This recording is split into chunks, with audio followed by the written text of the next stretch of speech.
right, welcome into Surviving Paradise, the podcast that takes a sometimes serious, oftentimes humorous look at the claim by Jehovah's Witness leadership that they're living in a modern day spiritual paradise. I'm your host here, Stacy Bauman, former elder, ministerial servant, and a kid raised as a Jehovah's Witness in the 70s and the 80s. Warning as I do, try to have some fun here, try to learn a few things, try to heal. Each episode features sarcasm, humor, observations, and more.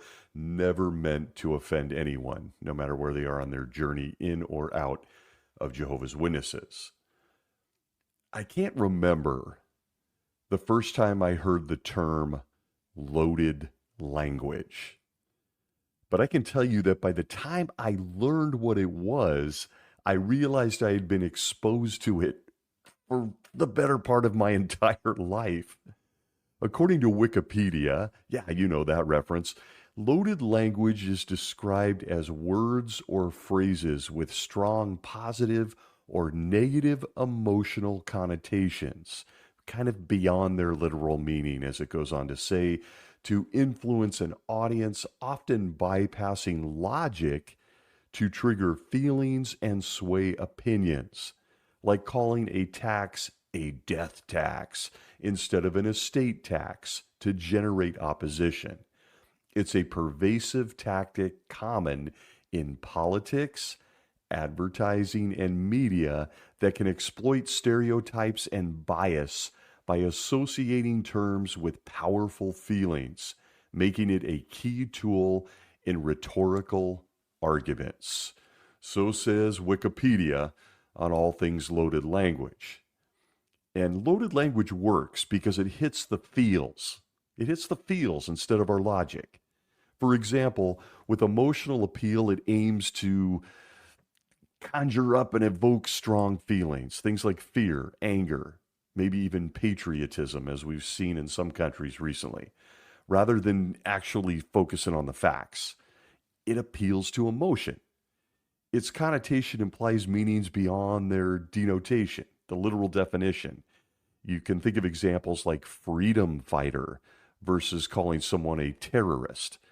And then there's the little thing called context that so many people miss. And certainly, if you've listened to this show for any amount of time, Jehovah's Witnesses, they like to lift a lot of things out of context. The same word outside of its context can be loaded differently and have completely different meaning.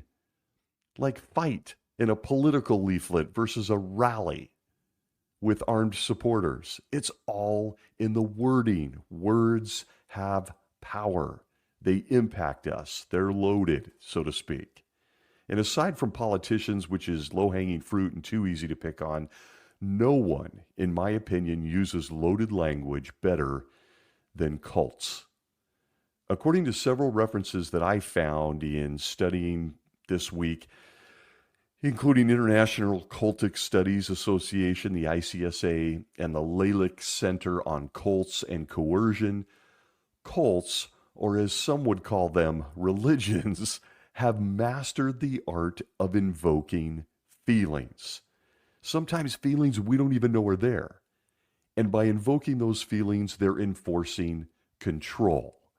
And they do it by means of loaded language. And I think it's important to lay out in simple terms how they do it. And yeah, candidly, this is mostly for any Jehovah's Witness that might be listening, and maybe they're on the fence. Maybe they sense something is wrong. Their subconscious is starting to speak to them. All of this is leading up to the latest round of new light from heaven. And yes, if you weren't aware, it's a few weeks old since release. There has been another round of new light. After decades of Jesus not giving us much, the last 2 to 3 years have been nothing more than a strobe light from heaven. But I want to talk first about how the governing body does this thing called loaded language. I'm going to share references along with what, in my opinion, are real-world examples from the spiritual paradise of the governing body of Jehovah's Witnesses. How they've taken words from the beginning of the inception of this organization, and they've used words to control the masses. I'm going to give you a few to consider in my own research.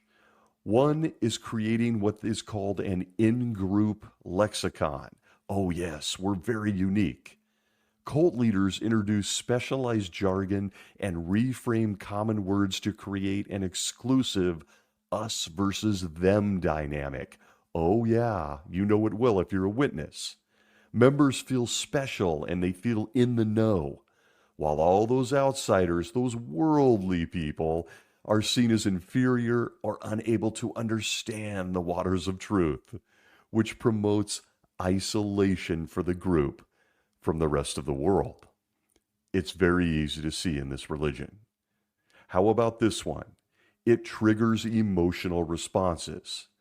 Throughout frequent repetition, dare I say repetition for emphasis, leaders embed strong feelings of fear, love, hatred, or even devotion into their phrases, invoking these short phrases at every meeting, at every assembly, in every publication. It allows them to quickly generate immediate emotional responses in us, bypassing all logic in the process. For example, if you're a Jehovah's Witness, how about a few triggering emotional phrases, words, loaded language used by the guys in New York? Here's a few. Armageddon, end of this system of things, paradise earth, new world society, a new system of things, hate what is bad, the last days, the time is short, the good news, worldly people, even the phrase, the organization. As you hear those words, let me ask you, did you feel anything? Did you cringe? Did you feel your stomach a little queasy? Yeah, words have power. How about a third? What doctors consider thought-stopping cliches. Cults utilize simple, memorable cliches designed to shut down arguments and dissent. Phrases like, well, you're just thinking really negative. That's negative thinking. Or how about this one? Wait on Jehovah. Well, I don't know. He's committed a crime. He's hurt my family. Yeah, wait on Jehovah. Or how about their favorite one? New light. All of which are used to stop questions and to stop independent thinking, making anyone asking them, including members of this organization, feel guilty for just having doubts that generations overlap. How about a fourth? Redefining reality. Ah, yes, this is a favorite of the governing body. By altering the meaning of language, cult leaders can slowly and succinctly distort a member's perception of reality. How about a term like dedication? Dedication might be refined to mean attending every group activity, equating honest questions with rebellion or pride or Korah. Remember that guy? Inside Jehovah's Witnesses, this is reinforced with calling anyone that has questions or doubts, ah yes, as mentally diseased or disloyal or not of our sort. We've all heard this stuff. And it's a control mechanism by means of loaded language. How about just two more? This one, co-opting terms. Leaders often borrow terms from respected fields. We see this in the Watchtower and the Wake, things lifted out of context, things like politics, science, or existing religions to, prove their point or lend legitimacy to whatever it is the Watchtower is teaching in that article, their ideology, while giving the words their own specific cult-centric meanings, all centered around Jehovah's Witnesses. And if you need some examples, here's a few. How about like claiming World War I was because of them, or the Spanish flu, and that earthquakes? All of this stuff point to Jesus returning to the earth in 1914, sending Satan to live with his vulnerable children on earth, and then choosing a publishing company in New York to speak for him. Yeah, it's all very familiar to a Jehovah's Witness. And then finally, there's the euphemisms. Leaders may use euphemisms for difficult subjects, like, for example, death. If you're looking for an example of how a cult does this, how about the Heaven's Gate cult leader who referred to earthly bodies as containers that needed to be excited to reach, I should say not excited, they needed to be exited to reach a higher evolutionary level, making it possible for him to get thinking people to all create mass you-know-what. And oh boy, I hope everybody's sitting down, especially Jehovah's Witnesses, because when it comes to euphemisms as a loaded language tool, how about a few? Things like anointed, other sheep, great crowd, little flock, king priests, the society, the faithful and discreet slave. I could keep going. There's a lot of them. If you've been a Jehovah's Witness for any amount of time, I don't think you're going to argue the fact that the religion truly has its own language. And I never really realized this personally until I was on my way out. I had never considered that so much of what I said every day of the week had all been planted in my head from the time I was a little boy, and it was put there by what I consider to be a cult. And this is nothing more than a snapshot, a very small snapshot of many examples a Jehovah's Witness can reel off the top of their head. I'm sure if you're listening to this, you had a few more that I didn't think of or missed. But how about just one more for good measure? When it comes to loaded language, you can find it on every page of the Watchtower and Awake magazine. And it's one of my favorites, this one, and it's just dripping in manipulation. From the February 15th, 2009 Watchtower on page 27, in what looks like a nothing burger, just a throwaway sentence, see if you can pick up what they're doing. It says, quote, "Since Jehovah God and Jesus Christ completely trust the faithful and discreet slave, should we not do the same?" End quote. It looks like a nothing sentence, but let's call it what it is. Some would consider such a small, tiny sentence in a Watchtower article a leading question. Someone like, I don't know, a lawyer, and they got a lot of those back there in New York. I guess they missed this one. But aside from inferring that you're a real loser, if you don't personally trust Stephen Lett, you think he's weird, or David Splain, you think he's an angry guy, did you notice that in one sentence, it infers that you also don't trust Jehovah and Jesus either? You must trust those guys on JW Broadcasting, the governing body, or you clearly don't trust the invisible God and his Son either. And folks, that is what everyone recognizes to be loaded language. But imagine my surprise when I got my hands on the study edition of the February 2026 issue of the Watchtower. As has been my habit since I was a young Jehovah's Witness, I immediately go in search of the questions from the readers section because they're my kind of people. I want to question things. That was my favorite part of the magazine. And it's a treasure trove for God's organization. Frankly, when it comes to question from the readers, it's where I first learned that the people of Sodom and Gomorrah would never be resurrected, even as the resurrected man Lot was trying to explain why he did what he did with his own daughters. But that little kid that lived in Sodom, no can do. He's dead forever. It was also the first place I learned that Jehovah had changed his mind. And then he also decided he just might resurrect the people of Sodom and Gomorrah. And did you know he did this 4 or 5 times? Yeah, it's in Questions from the Readers in their library available to you online. That's silly Jehovah, always keeping us on our toes by constantly changing his mind. And if you want to see that in all its glory, check out the Watchtower Library Question from the Readers. It's a treasure trove. But it was this section of every Watchtower that I learned so much. It's where I also learned about things like oral sex, or if I could get an eye transplant. Serious. And whether or not I was free to remarry after a divorce. Ah, yes, Questions from the Readers. It's a favorite.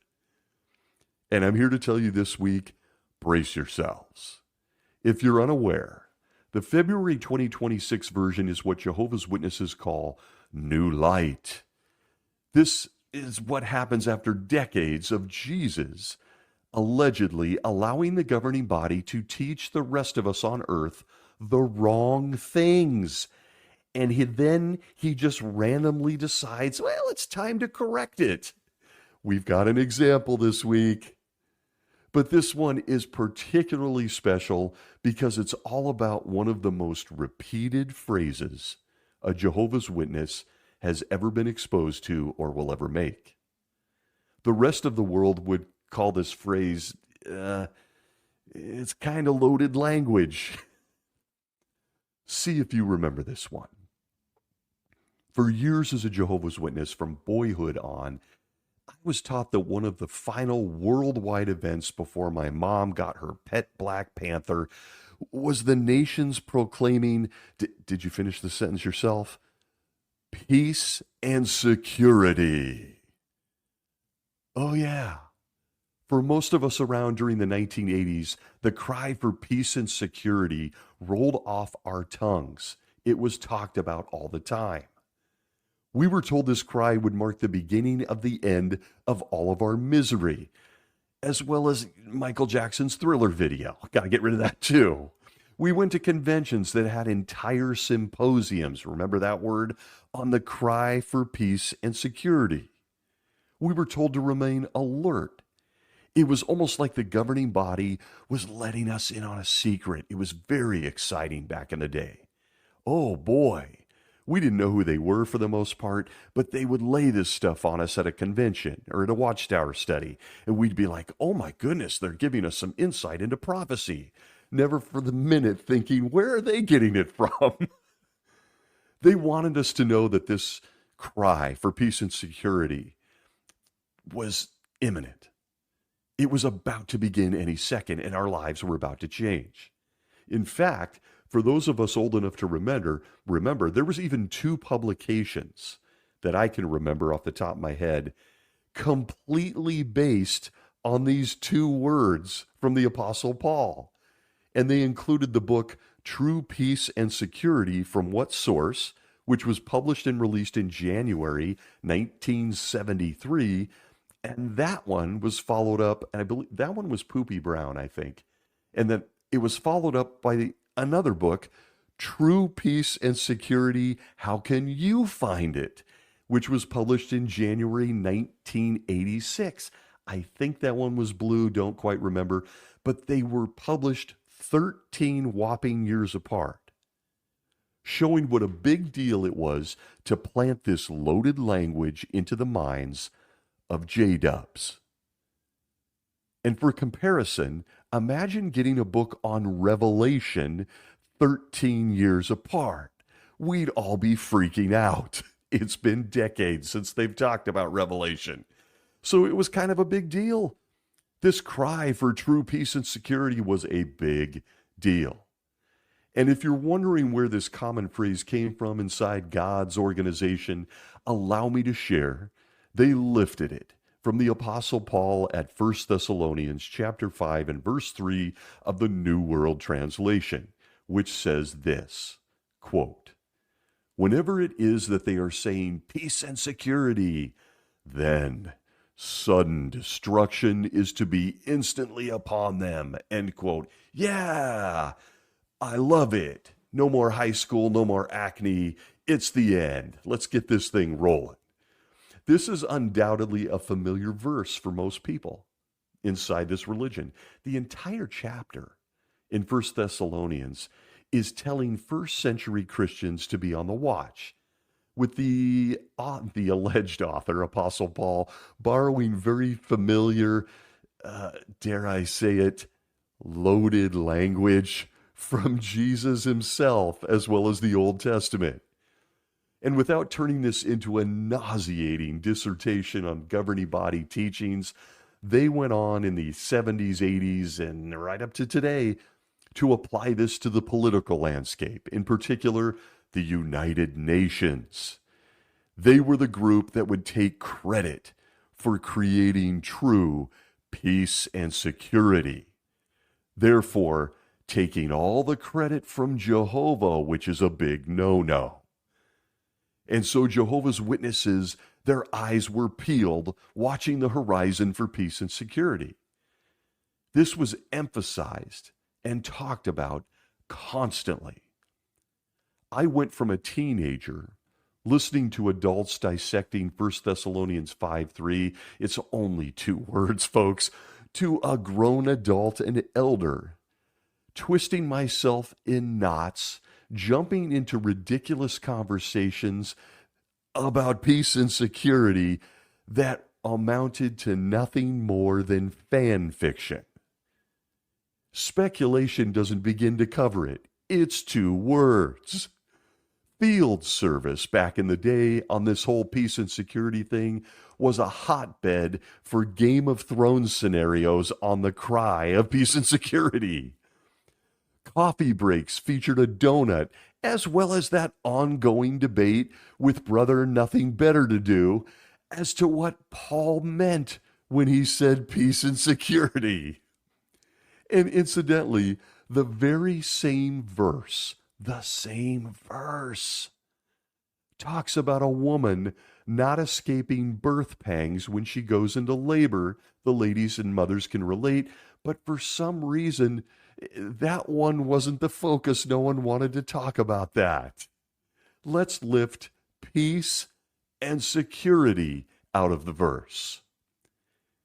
And it was one of my first introductions to an organization that can take a comment, a couple of words, or even a parable, I'm sure you could think of a few, and turn it into major prophecies and conversations that were supposed to happen in the 20th century, which is 25 years gone. But so passionate was all things peace and security that we almost couldn't escape it. And folks, we didn't want to. Like I said, this was hammered and drummed into our heads. So we were watching the horizon, the landscape, everything that happened in the world. The Grammys were canceled. It must be the cry of peace and security. Oh no. We felt like we had one up on the rest of the planet as Jehovah's Witnesses. We were the ones watching. We were the ones telling you, we know something you don't. That was literally the attitude. And I look back now and wonder if the governing body purposely designed such fervor to actually keep us all distracted and just looking out the window for something that was never coming. I don't really wonder. I'm lying. I know that's what they did. Consider all things peace and security from the wisest library on planet Earth. A library that's available to you at this very hour on the only website powered by Holy Spirit. Before we ever discuss the implications of this loaded language, take a look at this. And I mean to tell you, oh boy, right on the library online tonight. And sorry, folks, you can't avoid it. There he is. From the Watchtower of November 15th, 1981, page 11, paragraph 2, the aptly titled article, peace and security, then sudden destruction. Jehovah's Witnesses in 81 were told this, quote, conditions in human society today certainly parallel what happened on earth just before God destroyed an ancient world by means of a global flood, sparing only righteous Noah and his family. Of those days, the Bible says, Jehovah saw that the badness of man was abundant in the earth, and the earth came to be ruined in the sight of the true God, and the earth became filled with violence. Just as the days of my guy Noah were, Jesus foretold, so it is in our time. Once again, the entire earth is filled with violence because the badness of man is abundant. Such conditions before the flood gave evidence of the impending end of that ancient system of things. So, today, the evidence of world conditions in fulfillment of Bible prophecy clearly establishes the fact that this present system of things is in its time of the end, its last days. This has been so since the year 1914 CE, end quote. Yes, it's very clear. It's also clear that drowning all of civilization didn't have much of an impact on man. He's doing it again, huh? We're all evil. But did you check out the loaded language? And look, there's always a cameo, my guy Noah. And with each passing day, I grow more understanding why it is that my guy got naked and got hammered when he got off that boat. I think we all can relate. And incidentally, random thoughts, they just pop in. Fun side point. I recently engaged with a person on TikTok, I'm embarrassed to admit that, who wanted me to know that Noah didn't just have 3 sons, that he had lots of kids. Did you know? The Bible doesn't mention him, but Noah had lots of kids. I was tempted to ask for proof from this person of this information, but I opted for something different, as I always do. When I asked him if that was where disfellowshipping came from, considering Noah was made to watch all of these unnamed and unknown of his kids be gruesomely drowned by his God Jehovah, well, when I asked this unknown person on TikTok that, he stopped talking to me. He disappeared. Maybe that's where disfellowshipping came from.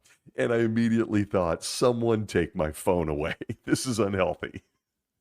But back to peace and security. This article from 1981 doesn't stop there when heaping loaded language on Jehovah's Witnesses.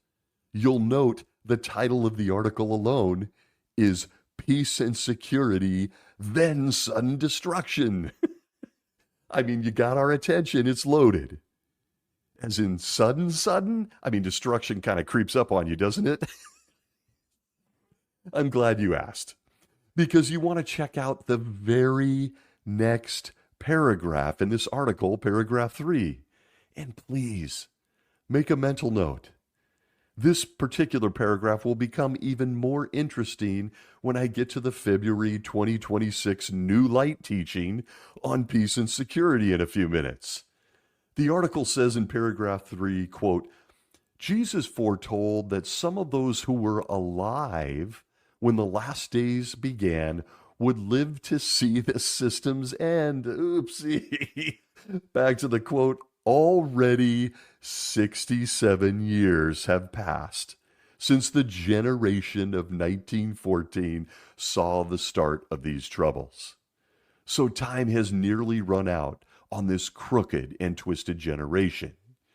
Shortly, we may be eyewitnesses of the fulfillment of the many Bible prophecies related to the passing away of this world. And we can have complete confidence that these prophecies will be fulfilled in every detail.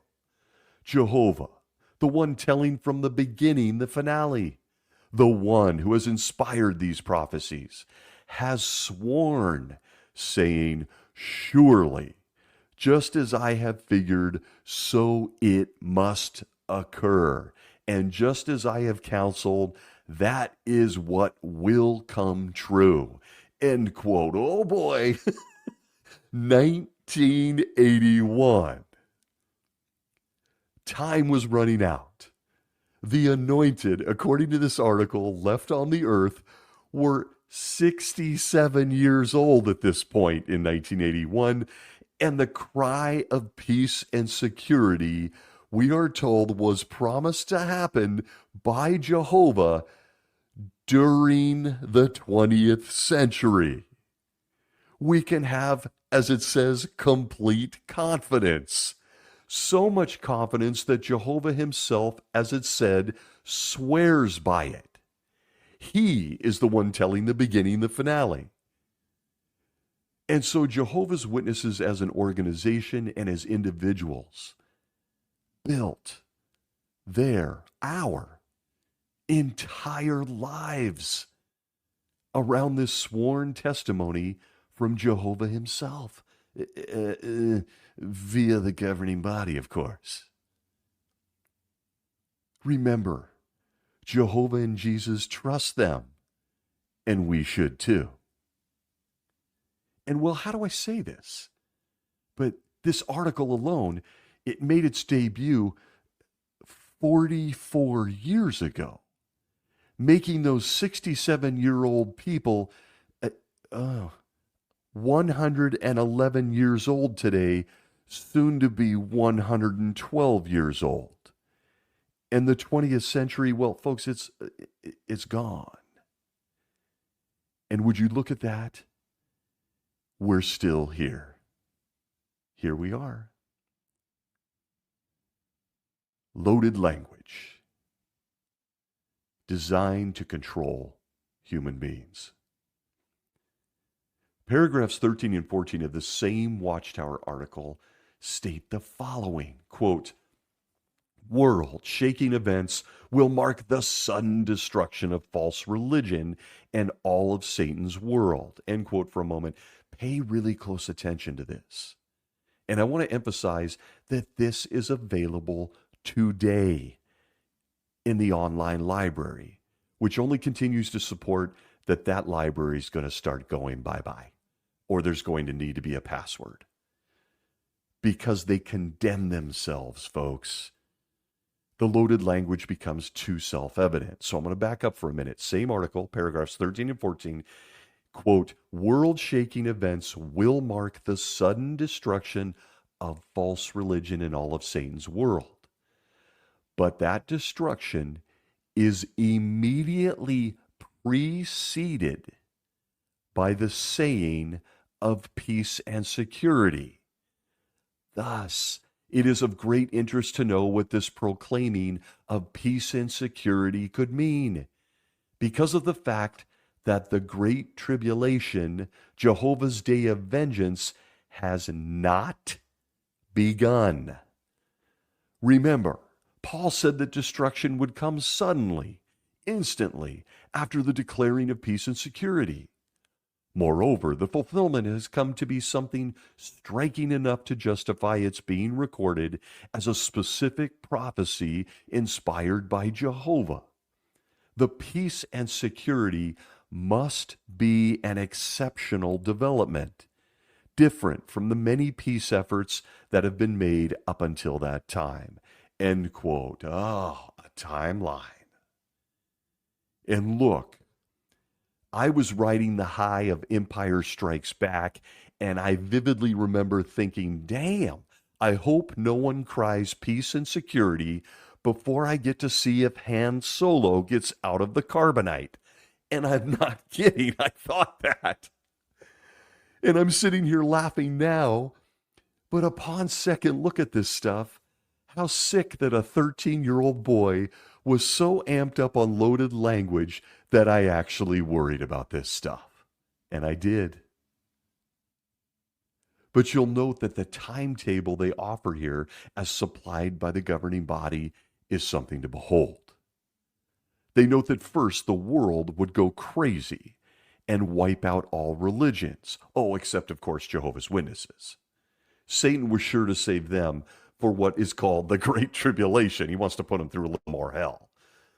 But before all of that fun stuff, the mass destruction and genocide, the world would be crying peace and security.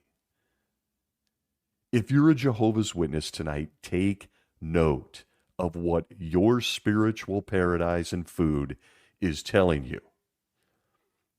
This literally, this pandemonium, this fervor, only got worse in 1985 when the very evil United Nations made the following announcement, even as we Jehovah's Witnesses just sat there slobbering at the possibilities.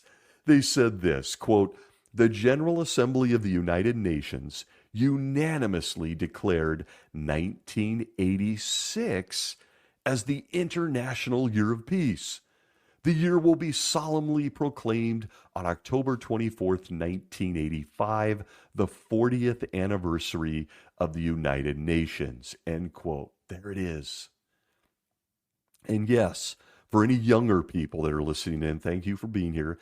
This organization used to be obsessed with the United Nations and the League of Nations before them. Any elder who gave public talks back then can tell you how nauseating it was to start every talk with a 15-minute bashing session on the United Nations. There was many of them. And well, it's awkward because it's not as common now, and you can't help but wonder if that stems, I don't know, from Jehovah's Witnesses as an organization being caught as NGO members of the same evil United Nations like they were, because they were caught. However, as you can see, this loaded phrase, 2 words from the Bible, peace and security, played an integral part in Jehovah's Witness doctrine, and for a time felt a lot like a cultural phenomenon. It really did. Again, for witnesses, when not arguing over inhabiting other planets after Armageddon or who was going to make the power tools in paradise, a lot of time was spent debating this whole peace and security thing. Not kidding. So, with all of this in mind, back to the February 2026 Watchtower question from the readers. As I found my way to the section, imagine my surprise when I saw the question this month was a question that the governing body had actually answered a long time ago. Is this just a rehash? Are we running out of material? Huh?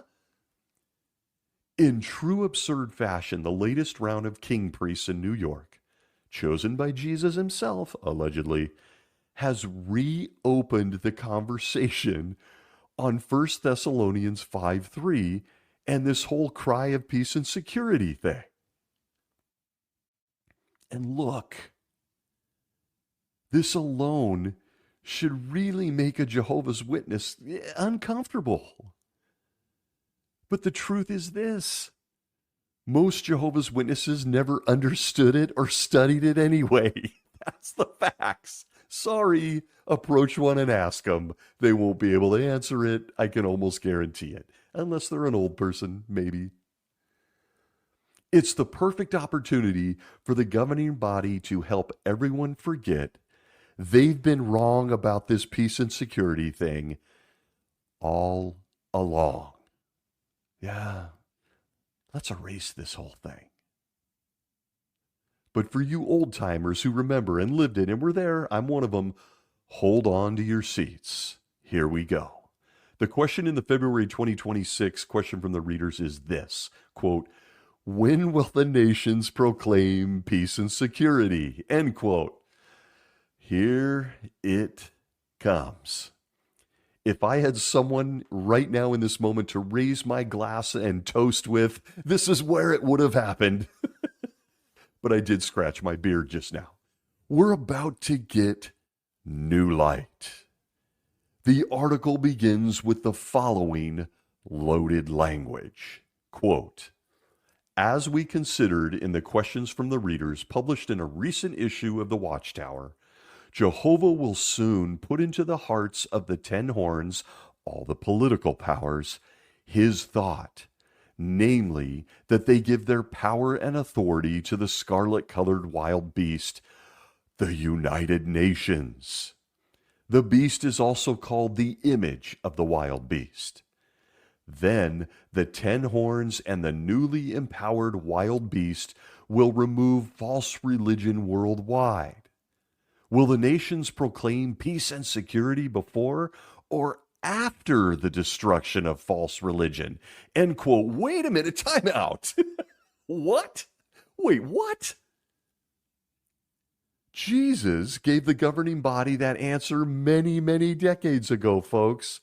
I just read it to you from your own library. But just as he came back in 1914 to, in part, I guess, help the owners of Gillette razor blades make a fortune, then just take it all away recently, he is about to do the same with this whole peace and security thing in February 2026. What follows in this question from the readers is an entire article featuring a textbook example of loaded language, manipulation, and call it what it is, lying. And simply put, reading it was surreal. It's unreal. I thought back to all those doorstep debates in field service as I silently prayed that no one would answer the door. I hadn't prepared a presentation. But hey, me and my partner at the door, let's talk about that peace and security thing and debate it. We had always, as witnesses, understood that this cry of peace and security was what kicked off the chain of events that led to me getting Paradise-issued khakis and silently wishing the resurrected Bathsheba would take more baths on her rooftop forever. But the first paragraph of this thing obliterates all of it with a loaded question. Quote, will the nations proclaim peace and security before or after the destruction of false religion? End quote. What? I could have answered that question in my sleep back in the day. But in February 2026, here we are. Here we are. The very next paragraph says this, quote, put simply, we do not know for sure the timing of the future proclamation of peace and security. If we knew all the details, we would not need to stay alert and watchful.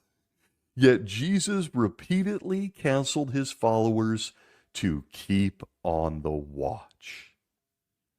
Let us now take a look at the inspired prophecy that the Apostle Paul set out in his letter to the Thessalonians.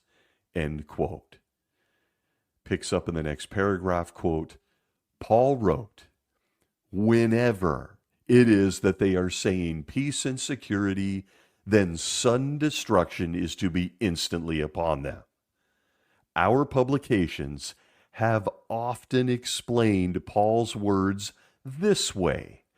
The proclamation of peace and security will be made just before the outbreak of the Great Tribulation, which begins with the destruction of Babylon the Great, the world empire, false religion.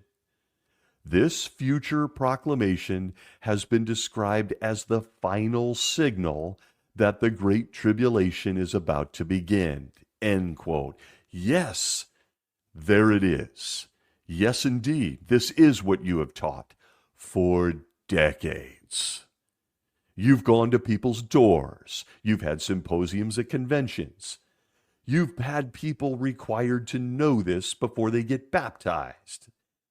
This is what we believed as Jehovah's Witnesses, and we taught other people.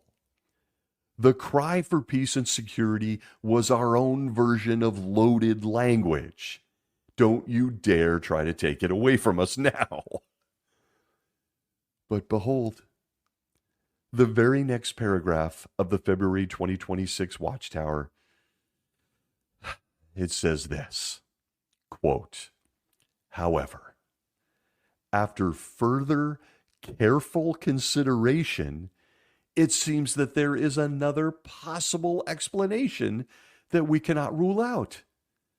Perhaps the proclamation of peace and security will be made after the destruction of false religion.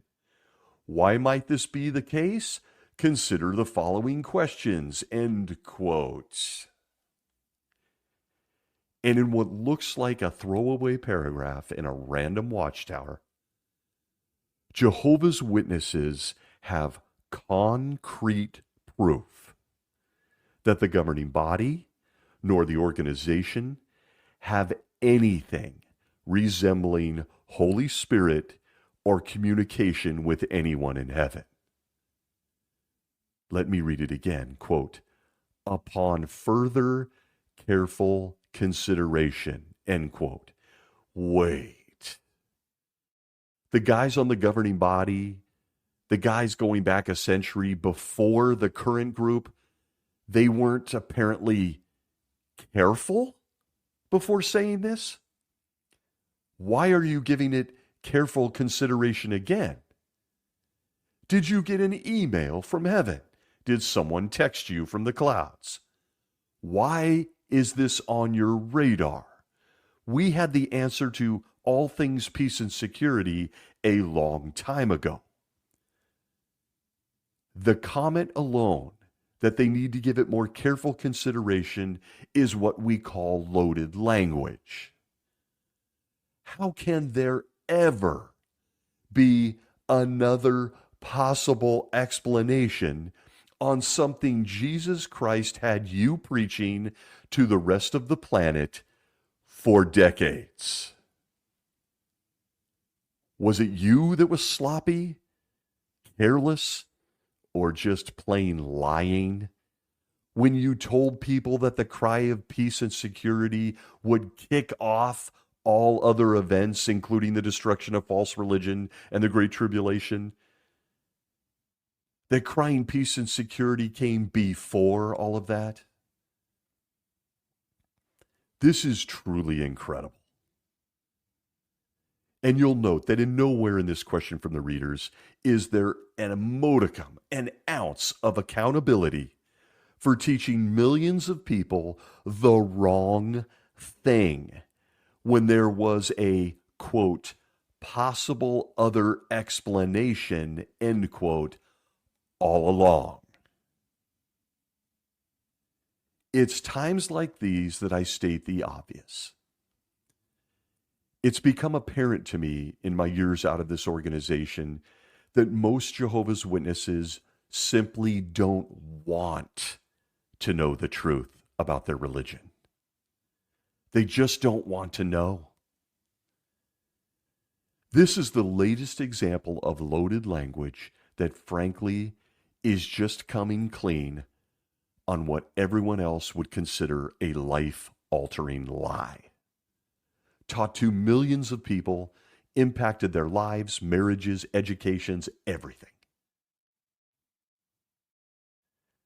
This article goes on to give 3 reasons why the cry of peace and security may happen after the destruction of false religion, not before, as we've been taught for a billion years.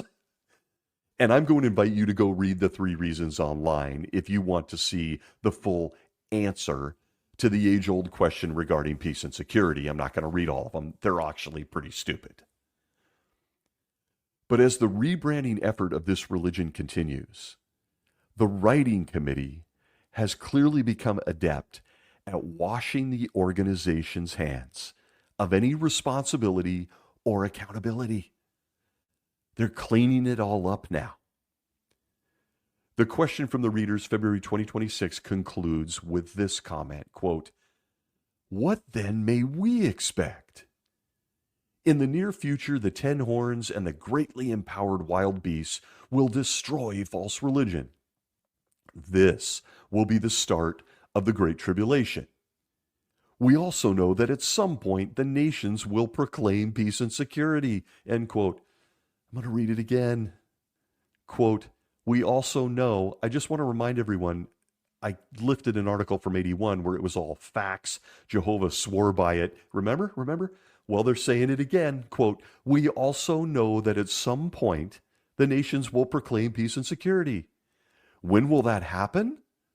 We have discussed two possibilities. Possibility one, end quote for a moment. If you're not intellectually insulted by what comes next, I don't know what to tell you. This is the two possibilities. Are you ready? Imagine the wisdom from the throne of Christ. Here it is. Quote, possibility one, the proclamation will be made before the destruction of false religion. Possibility two, that proclamation will come after the political elements have completely destroyed false religion. We will have to wait and see what happens. Bible prophecies are often fully understood when they are being fulfilled or after they have been fulfilled. End quote. Yes. Intellectual giants guided every step of the way during these last days by Jesus himself. Here's the answer to all things cry, peace and security. It might happen before false religion's destroyed. Oh, we got another one. It might happen after. Well, man, is that genius. That Jesus.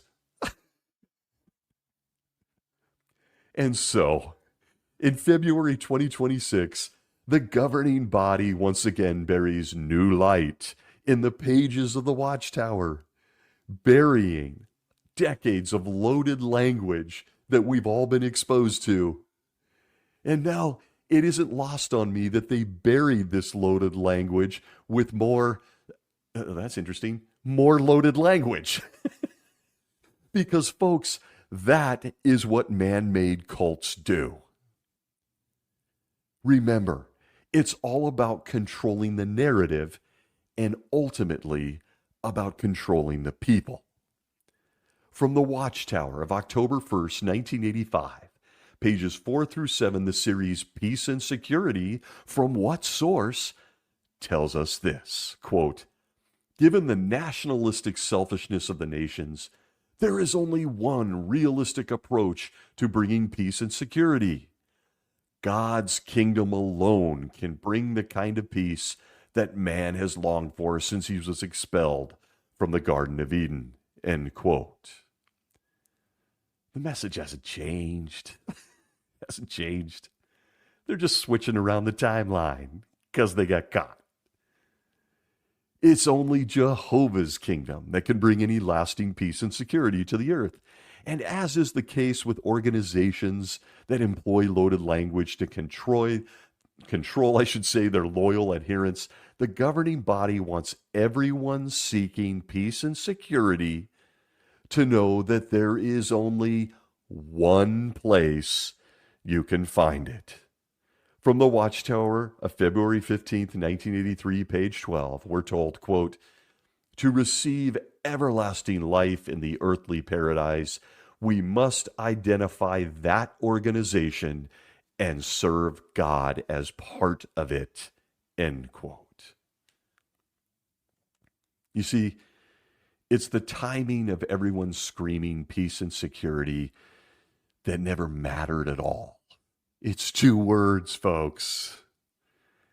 It's been fun to debate it over the past 50 years of my life, but in reality, it doesn't matter if it's before or after all the other religions bite the dust. You can now move on. If you're a Jehovah's Witness, you can now move on to another fun debate. Exactly when will Jesus beam up Stephen Lett, Jeffrey Jackson, and David Splane? Will any of these guys be on Earth to actually enjoy Armageddon or protect us? Oh, I heard you. Hey, Stacy, they've commented on that. We know that one. Yeah, have fun with it. Go look it up. Tell me how many times there's been a clarification. But in the end, here's the point. None of it matters. None of it. It's a distraction. Let me summarize it all for you. It only matters that someone at some point screams peace and security, and you know the only place to run to for safety. That's the message. Oh, and that is, of course, the organization of Jehovah's Witnesses. You might also keep in mind that God's kingdom is also, well, wow, yeah, it's a little awkward. Did you know that God's kingdom will also be run by, oh, would you look at that?